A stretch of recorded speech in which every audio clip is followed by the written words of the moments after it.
আজ মধুসূদন মাস আরম্ভ, তাই শ্রীমদ্ ভাগবত থেকে 2-4টি শ্লোক অধ্যয়ন করব। ভগবান শ্রীকৃষ্ণের প্রাণ গোবিন্দের কৃপায় যেন এই পুরো মাসটা এক একটি শ্লোক হোক আর 4-5টি শ্লোক হোক করে যেন আমি এই শ্রীমদ্ ভাগবত অধ্যয়ন করিতে পারি। আপনারা সবাই আমার ভগবতে বাসুদেবায়, ওম নমো ভগবতে বাসুদেবায়, ওম নমো ভগবতে বাসুদেবায়। ওম বৃন্দায় তুলসী দিব্যই প্রিয়ায় কেশবস্য বিষ্ণু ভক্তি পদে দেবী সত্যবত্যই নমো নমঃ।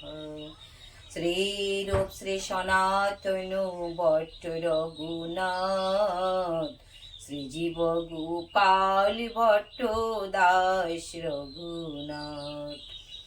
এই জয় গোসাইর করি চরণ বন্দন, যাহা হইতে বিঘ্ন নাশয় অভীষ্ট পূরণ। এই জয় গোসাই যার মই তার দাস, তা সবার পদরেণু মোরে পঞ্চগ্রাস। তা সবার চরণ সেবী ভক্ত শনিবাস, জনমে জনমে মোর এই অবিলাস। হরে কৃষ্ণ কৃষ্ণ কৃষ্ণ হরে হরে, হরে রাম রাম রাম হরে হরে। ভাগবত পরিচয়। পুরাণকার ব্যাসদেব অর্থাৎ কৃষ্ণ দ্বৈপায়ন ব্যাসদেব ভাগবত সম্পর্কে কি তিনি বলেছেন, সেই ইতিহাস কি। সেই শ্রীমদ্ ভাগবত পুরাণ রচনার ইতিহাস অতি বিচিত্র। এর রচয়িতা মহামুনি কৃষ্ণদ্বৈপায়ন ব্যাসদেব বা সংক্ষেপে আমরা ব্যাসদেব বলি। ব্যাসদেব ব্যক্তিবিশেষ ছিলেন অথবা ব্যাসদেব উপাধি বিশিষ্ট বহু মুনি বর্তমান ছিলেন, সে বিচার করবেন ঐতিহাসিকগণ, আমাদের বিচার করার কোনো প্রয়োজন নেই। তো আমরা প্রাচীন ভারতের যে অসংখ্য গ্রন্থ বা গ্রন্থের রচনাকর্তা ব্যাসদেবের পরিচয়ই আমরা জানি। তার কাহিনী দিয়েই আজকের আলোচনা আরম্ভ করব। সর্বপ্রথমে আমরা ব্যাসদেবের জন্ম বৃত্তান্ত আমরা শ্রবণ করব। মহামুনি বশিষ্ঠের পুত্র শক্তি। শক্তি যখন কলমাসপাদের হাতে মৃত্যুবরণ করলেন, তখন তার একমাত্র পুত্র পরাশর মাতৃ গর্ভে ছিলেন। তো একমাত্র পুত্র তিনি কোথায় ছিল? মাতৃগর্ভে ছিল। মাতা অদৃশ্যন্তী এবং পিতামহ বশিষ্ঠ দেবের রক্ষণাবেক্ষণে পরাশর ক্রমে মহাপণ্ডিত হয়ে উঠলেন। তো আমরা অবশ্যই বুঝতে পারিতেছি যে সেই কৃষ্ণদ্বৈপায়ন ব্যাসদেবের বৈশিষ্ট্য মুনি থেকে তিনি এসেছেন। বৈশিষ্ট্য মুনির পুত্র হলেন সে পরাশর মুনি, পরাশর মুনির পুত্র হল কৃষ্ণ দ্বৈপায়ন ব্যাসদেব। একদিন পরাশর মুনি নদী পার হবেন, কেয়া নৌকা চালাচ্ছে মৎস্যগন্ধা নামে এক দিবর পালিতা কন্যা পরাশরের কল্যাণে অর্থাৎ মঙ্গলের জন্য পরাশরের কল্যাণে ওই কন্যার গায়ের মৎস্যগন্ধ দূর হলো। তো মৎস্যগন্ধ কন্যার গায়ে অতি দুর্গন্ধ ছিল, আর পরাশর মুনির কৃপার ফলে মৎস্যগন্ধা কন্যার শরীরে সেই দুর্গন্ধ দূরীভূত হলো। কত তেজস্বী মহান মুনি আমরা অবশ্যই বুঝতে পারিতেছি। পরাশর মুনির কারণে ওই কন্যার গায়ের মৎস্যগন্ধ দূর হলো। তিনি হলেন পদ্মগন্ধা। রাধে রাধে, তার দেহ এবার পদ্ম ফুলের গন্ধ। দেবর দাস রাজের পালিতা ওই পদ্মগন্ধাই হলো সত্যবতী।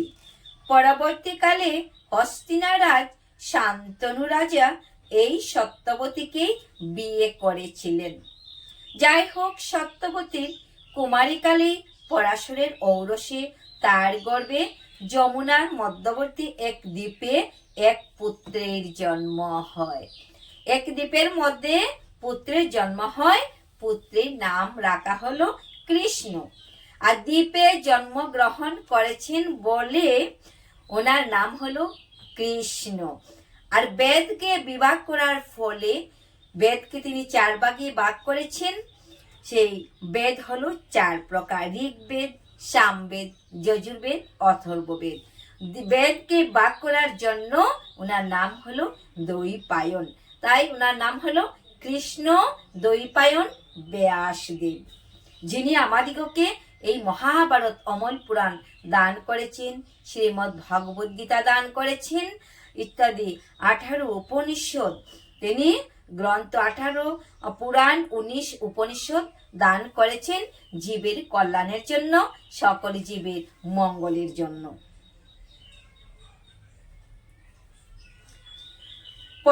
পরবর্তীকালে কৃষ্ণদ্বৈপায়ন বেদ বিভাগ করেছিলেন বলে তার নাম হলো মহামুনি কৃষ্ণ দ্বৈপায়ন ব্যাসদেব। ব্যাসদেবের কীর্তি: ব্যাসদেব জীবনে যে অসংখ্য কীর্তি স্থাপন করেছেন তার মধ্যে অন্যতম কীর্তি হলো বেদ বিভাগ। ব্যাসদেবের পূর্বে সমস্ত বৈদিক মন্ত্র ছিল গদ্য, পদ্য এবং গীতের মিশ্রণে রচিত। ব্যাসদেবী সর্বপ্রথম এগুলিকে সম্পাদন করে বিভিন্ন বেদে বিভক্ত করেন। বেদ বিভাগে বেদব্যাসের একমাত্র কাজ নয়, তিনি তার সমস্ত বিদ্যা লোকহিতার্থে নিয়োজিত করলেন। তিনি অষ্টাদশ পর্ব সমন্বিত সুবৃহৎ মহাভারত মহাকাব্য রচনা করেন। সেই মহাভারত মহাকাব্য ব্যাসদেবী রচনা করিয়াছিলেন। মহাভারত পঞ্চম বেদ নামেও প্রসিদ্ধ। জগতের ইতিহাসে এ পর্যন্ত যত মহাকাব্য রচিত হয়েছে তাদের মধ্যে মহাভারতের স্থানও অনন্য সাধারণ। বেদ বিভাগ এবং মহাভারত রচনা ছাড়াও বেদব্যাস 18খানা পুরাণ রচনা করেছেন বলেও প্রসিদ্ধ আছে। এই পুরাণগুলি পরবর্তীকালে আমাদের দেশে ইতিহাসে স্থান অধিকার করেছে। কাব্য, ধর্ম এবং দর্শন হিসাবে যে গ্রন্থখানি জগতে এক বিশিষ্ট স্থান অধিকার করেছে সেই শ্রীমদ্ ভগবদ গীতার রচয়িতা ব্যাসদেব। হরিবল। গীতা দর্শন হলো কাব্য এবং ধর্মগ্রন্থ। ব্যাসদেব নিছক দর্শন রচনা করেছেন। ব্যাসদেব উত্তর মীমাংসা বা বেদান্ত দর্শন নামক গ্রন্থে অদ্বৈতবাদ প্রচার করেছেন। বস্তুত জ্ঞান জগতের বিভিন্ন দিকে প্রতিবার এমন অপূর্ব বিকাশ জগতে কচ্ছিত দেখা যায়। তাই বহু গ্রন্থের সঙ্গে ব্যাসদেব ভাগবত পুরাণ রচনা করেন। এই ভাগবত পুরাণ রচনার ইতিহাস অতি বিচিত্র। মানব জাতির কল্যাণের জন্য, মানব জাতির মুক্তির জন্য ব্যাসদেব এই মহা ভাগবত অমল পুরাণ রচনা করেছেন। কেন? ব্যাসদেবের অন্তরে মনে কোনো তৃপ্তি ছিল না, কোথায় যেন কি একটা ফাঁক রয়ে গেছে, এই অতৃপ্তি নিয়েই তার দিন কাটছিল। এমন সময় একদিন ব্যাসদেব স্নান দানাদি সমস্ত সমাপন করে আশ্রমে মন আনমনা হয়ে বসে রয়েছেন। এমন সময় মহর্ষি নারদ এসে উপস্থিত হলেন। তিনি ব্যাসদেবের এই অতৃপ্তির কথা জানতে চাইলেন। তখন ব্যাসদেব বললেন, হে গুরুদেব, আমি এত গ্রন্থ রচনা করা সত্ত্বেও আমার হৃদয়ে আমি কোনো শান্তি পাচ্ছি না। তাই আপনি কৃপা করে বলুন, আমার হৃদয় কেন বলছে, আমার মন বলছে আমি যেন এখন পর্যন্ত ভগবানের কোনো কিছুই আমি করতে পারিনি। তাই প্রথম স্কন্ধ, নারায়ণম নমস্কৃত্য নরং চৈব নরোত্তমম দেবীং সরস্বতীং ব্যাসং ততো জয়মুদীরয়তু। প্রণমিয়া ভক্তি ভরে নর নারায়ণে নমিয়ামি নরোত্তম শ্রীকৃষ্ণ চরণে। সরস্বতী দেবী পায়ে জানাই প্রণতি নমি কৃষ্ণ দ্বৈপায়ন ব্যাসদেব প্রতি। নমি কৃষ্ণ দ্বৈপায়ন বেদ ব্যাস প্রতি। সর্বজনে বন্দি জয় করি উচ্চারণ নমি হৈমবতী সুতে বিঘ্ন বিনাশন, যাহাতে বিঘ্ন বিনাশন হয়, সেই হেতু সকল দেবতার শ্রীচরণ বন্দনা করিতে হয়। প্রথম অধ্যায় ঋষিগণের প্রশ্ন জিজ্ঞাসা। পুরাকালে বিষ্ণুক্ষেত্রে নৈমিষ কারণে শৌনকাদি ঋষিগণ আনন্দিত মনে সহস্র বৎসর ব্যাপী অতি আড়ম্বরে বিষ্ণুলোক প্রাপ্তি হেতু মহাযজ্ঞ করে একদিন প্রাতকালে যবে মুনিগণ যজ্ঞ হোম আদি সব করে সম্পাদন।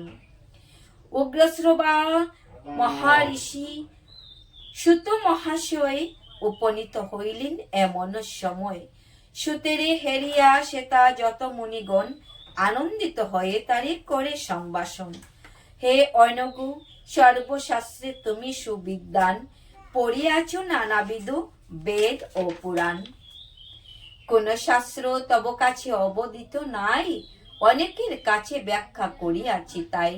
তব মুখে ও হে সুত শাস্ত্র বিবরণ, শুনিয়া সার্থক হবে মোদের জীবন। জ্ঞানীগণ শ্রেষ্ঠ যিনি ব্যাস তপুদন, সগুণ নির্গুণ ব্রহ্ম জ্ঞানী মুনিগণ। হরিবল। ব্রহ্ম জ্ঞান তব মুখে ও হে সুত শাস্ত্র বিবরণ, শুনিয়া সার্থক হবে মোদের জীবন। জ্ঞানীগণ শ্রেষ্ঠ যিনি ব্যাস তপুদন, সগুণ নির্গুণ ব্রহ্ম জ্ঞানী মুনিগণ। তাসবার কৃপা বলে তুমি গুণাধার, লবিয়াছ তাহাদের জ্ঞানের ভাণ্ডার। শিষ্যবৃন্দ মাঝে হয় অতি প্রিয় যেই, গুরুর প্রসাদে লবে গুহ্য জ্ঞান সেই। সুমঙ্গল করি যাহা মানব নিকটে, সেই শাস্ত্র সার সুত কহ কপটে। কীর্তন করহ ক্রমে ভাগবত সার, যাহাতে হইবে মুক্ত এ গুর সংসার। কলিযুগে বুদ্ধিহীন নরগণ যত, অলস অল্পায়ু হবে পাপে সব রত। ব্যাধি আদি বাধা বিঘ্ন হইবে প্রবল, শাস্ত্রসার না বুঝিবে মানব সকল।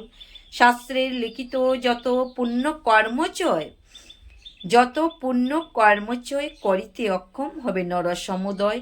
কেমনে সংসার হতে হইবে উদ্ধার, কহসুত সর্বশ্রেষ্ঠ উপায় তাহার। আগম নিগম বেদ তন্ত্র ইতিহাস, সকলে আচয় সুত ব্রহ্মের আবাস। অল্পায়ু মনুষ্য যবে কলিতে জন্মিবে, সাগর সমান শাস্ত্র কেমনে বুঝিবে। বহুবিধ শাস্ত্র ধর্ম গ্রন্থ আছে উপাদেয়, ভুরি ভুরি ধর্ম কর্ম আছে অনুষ্ঠেয়। সেই সব ধর্ম কথা কে করে নির্ণয়, তার অনুষ্ঠান কবু সুশব্দ না হয়। জীবের মঙ্গল তরে বুদ্ধি সহকারে, জীবের মঙ্গলের জন্য বুদ্ধি দিয়ে সেই শাস্ত্র সার তুমি কহ সবিস্তারে। ভক্তের পালন কর্তা সেই নারায়ণ, দেবকীর গর্ভে জন্মে কিসের কারণ। কেন কিসের কারণে তিনি জন্মগ্রহণ করেছেন। কাহার মঙ্গল হেতু তেজি নিজ দেহ, মর্তভূমে আসিলেন চারি স্বর্গ গেহ। শুনিতে সে সব কথা জাগে কৌতূহল, শুনিতে সেই সব কথা কৌতূহল জাগে। কৃপা করে সেই কথা কহ অবিকল, অবিকল সেই কথা কহ কহ হে মুনিবর। অবিকল কথা আপনি সবাইকে শ্রবণ করান। শুনিয়াছি ভগবান ভুবন মাজারে, অবতার রূপে আসি সর্ব দুঃখ হরে। মোহমুগ্ধ জীবগণ সংসার কাননে, শ্রীহরির নাম যদি করে এক মনে, অবিলম্বে মুক্তি লবে সেই মহাশয়। এগুর সংসারে তার মোহ নাশ হয়, এগুর সংসারে তার মোহ নাশ হয়।